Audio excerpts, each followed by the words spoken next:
साहब को समझ में नहीं आया कि ये क्या कह रही है यार। तो जज साहब ने कहा कि भाई तू जो बोल रही है वो मेरे समझ में नहीं आ रहा, तो तू एक काम कर, तू कोई वकील कर ले। तो उस औरत ने जो जवाब दिया, उसने कहा जज साहब आप बोल रहे हो मेरे समझ में आ रही है, मैं बोल रही हूँ आपके समझ में नहीं आ रही, तो वकील की जरूरत मेरे को है कि तुम्हारे को?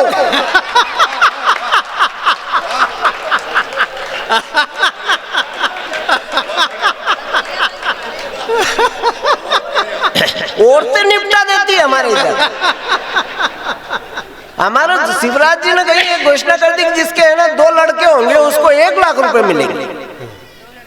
2 लड़के होंगे तो 1 लाख रुपए, ये यहाँ से ही निकला हुआ है, कहीं भी सुना हो तो। ये कहाँ है ओरिजिनल? ये 2 लड़के तो वो किसी मेरा दोस्त है नरसिंहगढ़ में, उसको भी कहीं से मालूम पड़ गया यार कि जिसके 2 लड़के होंगे उसको सरकार तरफ से 1 लाख रुपए मिलेंगे।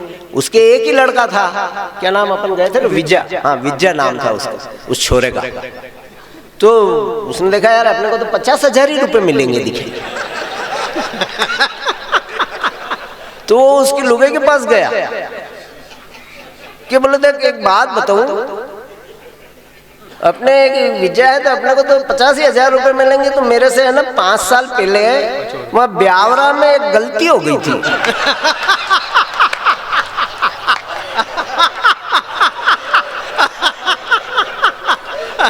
तू क्या तो वो गलती ले तो एक विजय ने एक गलती, 2 मिलके हो गए 1 लाख। और पहले तो थोड़ी रोई धोई, लेकिन उसने देखा कि यार 1 लाख का मामला है तो बोलो ठीक है ले आओ। तो उसने मोटरसाइकिल उठाई, कितनी दूर ब्यावरा, 1 घंटे में तो गलती को नीला धुला के लिया है। नीला धुला के और उसने आगे कहा कि वो ले आया मैं गलती को। कहाँ गया अपना विजय? बोलो कौन सा विजय? उसको तो पचोर वाले ले गए।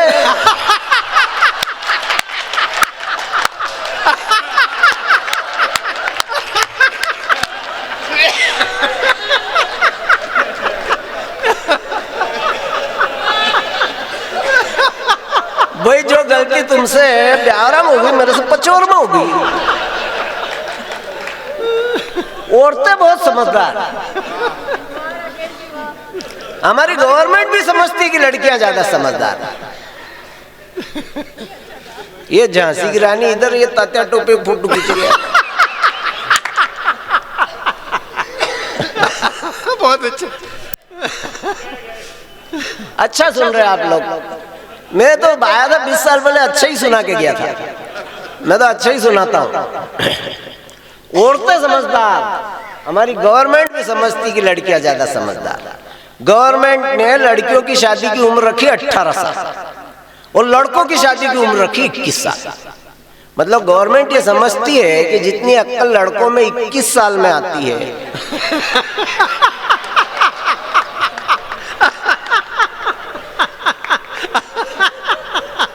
वो लड़कों में 18 साल में ही आ जाती है। एक बात और, गवर्नमेंट ने लड़कों की शादी की उम्र रखी 21 साल। ध्यान से सुनना, बहुत अच्छी बात कह रहा हूं। गवर्नमेंट ने लड़कों की शादी की उम्र रखी 21 साल और उसकी वोट देने की उम्र 18 साल ही रखी। मतलब गवर्नमेंट ये समझती है कि 18 साल में ये देश तो संभाल सकता है।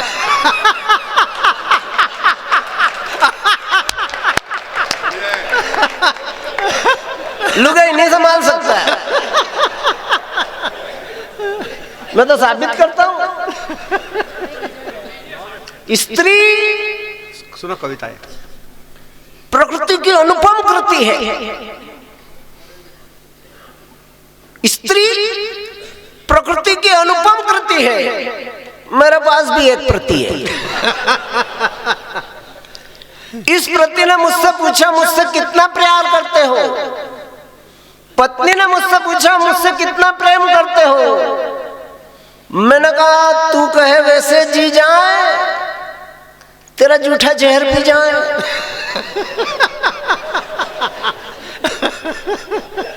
मैंने कहा तू कहे वैसे जी जाए, तेरा जूठा जहर पी जाए। जूठा जहर मतलब पहले तो पी।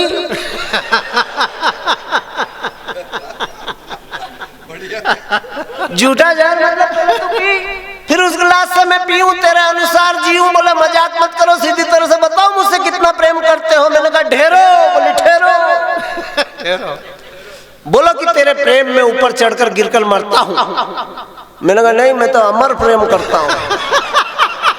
क्यों बोले? बोलो कि तेरे प्रेम में ऊपर चढ़कर गिरकर मरता हूं। मैंने कहा नहीं, मैं तो अमर प्रेम करता हूं। बोली अमर प्रेमी, चलो अच्छा मैं मर जाऊं, मैं भवसागर तर जाऊं तो तुम्हारा क्या होगा? मैंने कहा तू मर जाए, मैं तो पागल हो जाऊंगा।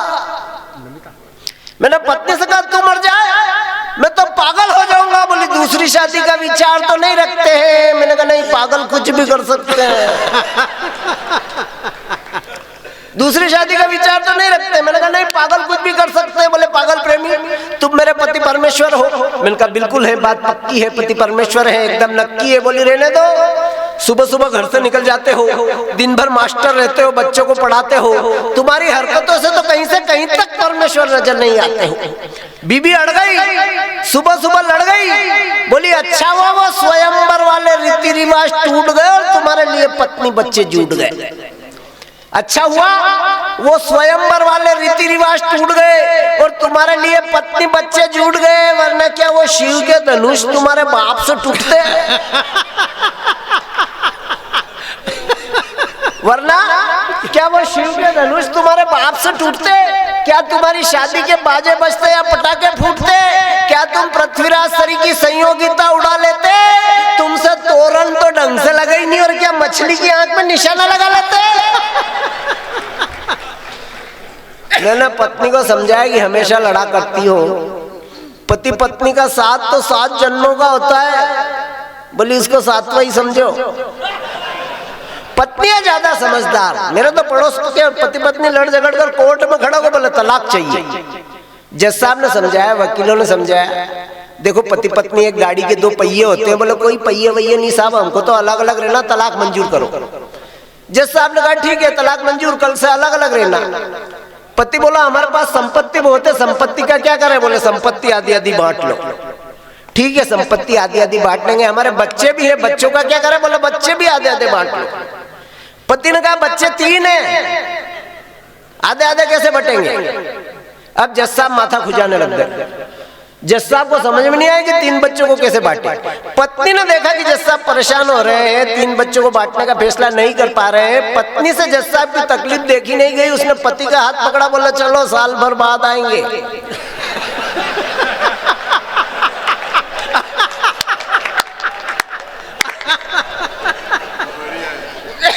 पत्नियों के पास समस्याओं के हल है। अच्छा, ऊपर वाला नीचे आए तो जज साहब भी क्या करे, वकील साहब भी क्या करे, अगले साल फिर जुड़ो हो गए। समस्या तो वही है। देखो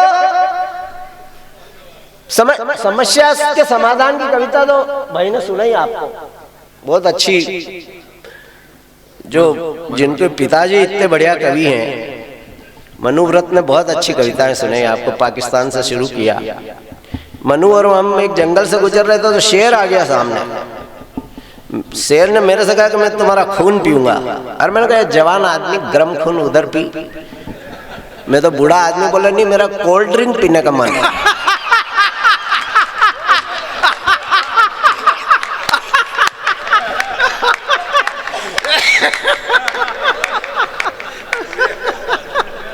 बहुत काम पढ़ते रहते स्कूलों में। ये स्कूलों में मैं जिस गांव में पढ़ाता हूँ ना, वहाँ दरबारों का गांव, आधे तो टन्ने रहते। तो मैंने एक दरबार को समझाने के लिए प्रयोग किया है। एक गिलास में दारू भरी, एक गिलास में पानी भरा और दोनों में एक एक कीड़ा डाल दिया कि दरबार देखो दारू पीने से क्या नुकसान होते हैं, ये बताओ। मैं नुकसान एक प्रयोग करके बताता। तो एक में गिलास में दारू भरी, एक में पानी भरा, दोनों में एक एक कीड़ा डाल दिया तो दारू वाला कीड़ा मर गया। मैंने कहा दरबार देखो इस प्रयोग से तुमको क्या शिक्षा मिलती है? बोले इसको देखने से ये शिक्षा मिलती है कि दारू पीने से पेट के कीड़े मर जाते हैं।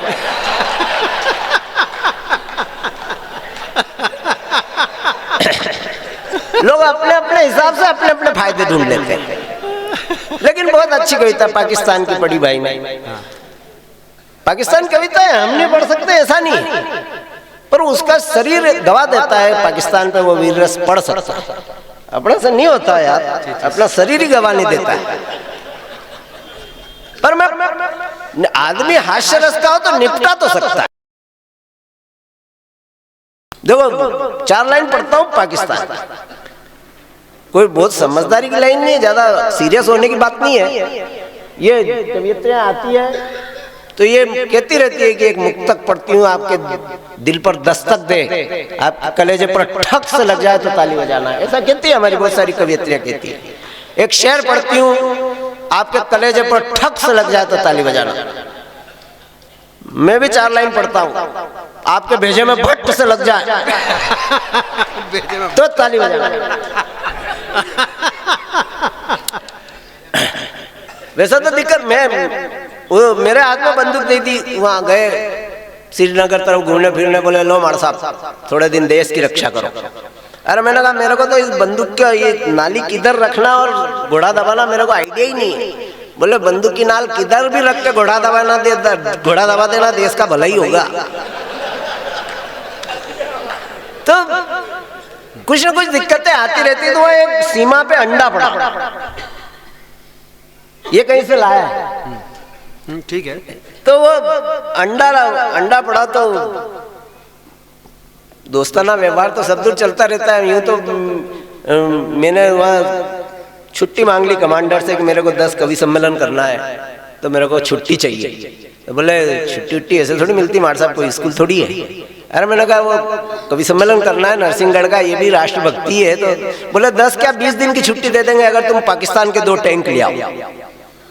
मैंने दूसरे दिन लाके पाकिस्तान के 2 टैंक हाजिर कर दिए, ये लो अब 20 दिन की छुट्टी दो। उन्होंने मेरे को ऊपर से नीचे देखा, बोले यार तुम टैंक ले कैसे आया। मैंने कहा क्या बड़ा काम है, उनको छुट्टी चाहिए तो मैं भी अपने 2 टैंक दे देता हूँ। तो अपन तो यूं लड़ने भिड़ने से थोड़ी काम है, ऐसे समझदारी से ही काम चला लेते हैं। पाकिस्तान रिश्ते में तो हम तुम्हारे बाप हैं, एक बात बिल्कुल साफ है, पाकिस्तान रिश्ते में तो हम तुम्हारे बाप हैं। फिर फोकट तोड़ता है कश्मीर के गमले, जब देखो आतंकवादी हमले, कभी हमारे सर पर बैठ जाता है, कभी रूठ जाता है, कभी ऐंठ जाता है। अरे अपने थके हारे बाप से थोड़ा रेस्ट करा ले, तू हमारी औलाद है बेटे, चाहे तो डीएनए टेस्ट करा ले। बहुत अच्छे। पाकिस्तान बुराई खेलता है, मुश्किलें झेलता है, पीठ पीछे मारता है, जब देखो हारता है। अरे हमसे होड़ लेता है और खुद ही का माथा फोड़ लेता है। यार तुझसे सांप तो मरता ही नहीं है और तू लकड़ी तोड़ लेता है। माना कश्मीर बहुत हरा भरा, पर तेरी औकात देख जरा, भिखमंगे मांग कर पेट भरता है और घुसपैठ करता है। भारत से निकला और भारत में भराता है, अपने बाप को डराता है, साले क्यों ऊंट पर बैठकर बकरी चराता है। वाह वाह वाह।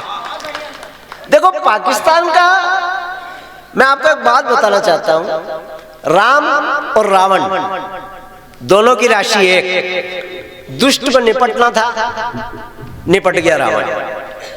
कृष्ण और कंस दोनों की एक राशि, दुष्ट था कंस, निपट गया।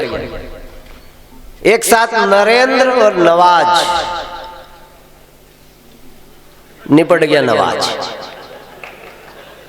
मैं अब एक कविता से, मैं कवि का उद्देश्य नहीं होता, जैसा कि विकास जी ने शुरू में ही बोल दिया, तब से मैं बैठा सोच रहा था कविता सुनाना दे भाटी जी, क्योंकि कविता विता तो सुना देना, पर वो तेरे को जो आता है वो भी करना, पर एक कविता सुना के बैठने का मन है। अंगत सुना। आपने भगवा सबके गले में डाला, आदरणीय विधायक महोदय। पिछले दिनों एक बात उठी, भगवा आतंकवाद। पिछले दिनों ये कहा गया कि देश में रहने लायक स्थितियां नहीं बची, असहिष्णुता बढ़ गई। हमारे देश के उपराष्ट्रपति रहे हामिद अंसारी, उन्होंने कहा कि देश में रहने लायक स्थितियां, देश में रहने से डर लगने लगा। तो क्या भूकंप आ गया। मैं आपको बताऊं कि हमारे देश में कोई आदमी बहुत ज्यादा धार्मिक हो जाता है, बहुत ज्यादा धार्मिक हो जाता है, तो वो संत हो जाता है, वो साधु हो जाता है। लेकिन पाकिस्तान में कोई आदमी ज्यादा धार्मिक हो जाता है तो वो आतंकवादी हो जाता है। वाह वाह, ये फर्क है और हम में और उनमें। हमारी सनातन परंपरा में हम तो चींटियों को आटा डालने वाले लोग हैं यार। हम अशांति कैसे फैला सकते हैं? हम गाय के लिए रोटी डालते हैं, इन भाई साहब के लिए रोटी निकालते हैं। बैठिए, अच्छी कविता के टाइम आप जा रही हैं। नहीं आएंगी तो सही, आपको पढ़ना है।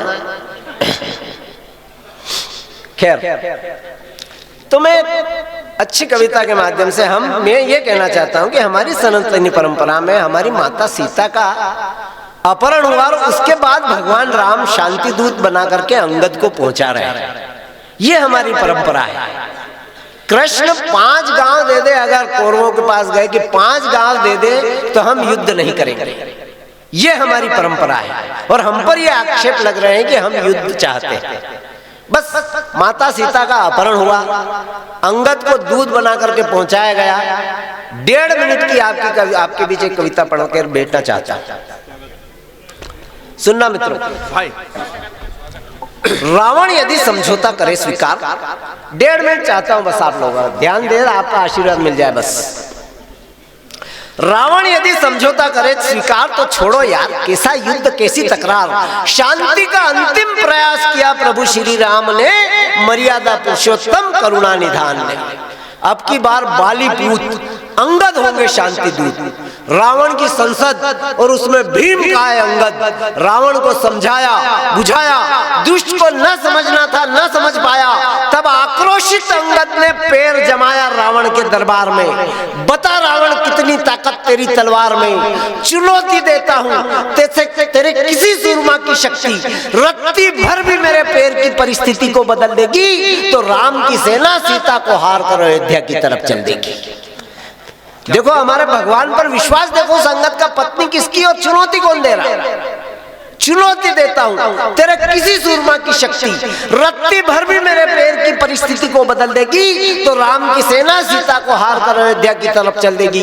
सब हक्के बक्के भोचक्के सभी ने पुरजोर जोर आजमाया, पैर को न हिलना था न हिला पाया। तब चिंतित हुआ रावण। रावण के माथे पर चिंता की रेखा को अंगद ने देखा। चिंतित हुआ रावण बाहुबली के बाहुबल से और अंगद जा मिले वापिस रामा दल से। वहां दधिमुख, कहरी, निसट, सठ, जामवंत, बलरासी, ये सब बंदरों के नाम है, याद रखो, अपने पूर्वजों के नाम है। वहां दधिमुख, कहरी, निसट, सठ, जामवंत, बलरासी सबने अंगद को डांटा। किस जन्म का ले रहे हो प्रतिकार? सीता हारने का तुमको किसने दिया अधिकार? सीता हारने वाले तुम कौन? चुपचाप अंगद मूर्तिवत मौन। बोल अंगद बोल, पैर थोड़ा भी हो जाता डामाडोल तो अपने आप से पूछ, क्या राम कर देते हो अयोध्या को पूछ? अरे हम अपने आप से चले जाते, क्या हम सीता हार कर घर चले जाते? तब सकपकाए अंगद, बुदबुदाए अंगद, मंद मंद होले होले अंगद बोले, भाई मैंने आक्रोश में आकर चुनौती तो दे डाली, मैंने आवेश में गुस्से में आकर चुनौती तो दे डाली, गलती का एहसास हुआ तो बात भी संभाली और अंतर मन से एक प्रार्थना निकाली कि प्रभु मेरे भक्ति भाव को किसी आंच से पिघलने मत देना, प्रभु मेरे विश्वास को किसी मातम से मिलने मत देना, और आपको सीता चाहिए प्रभु तो इंच मात्र भी मेरा पैर अपनी जगह से हिलने मत देना। तो इंच मात्र भी मेरा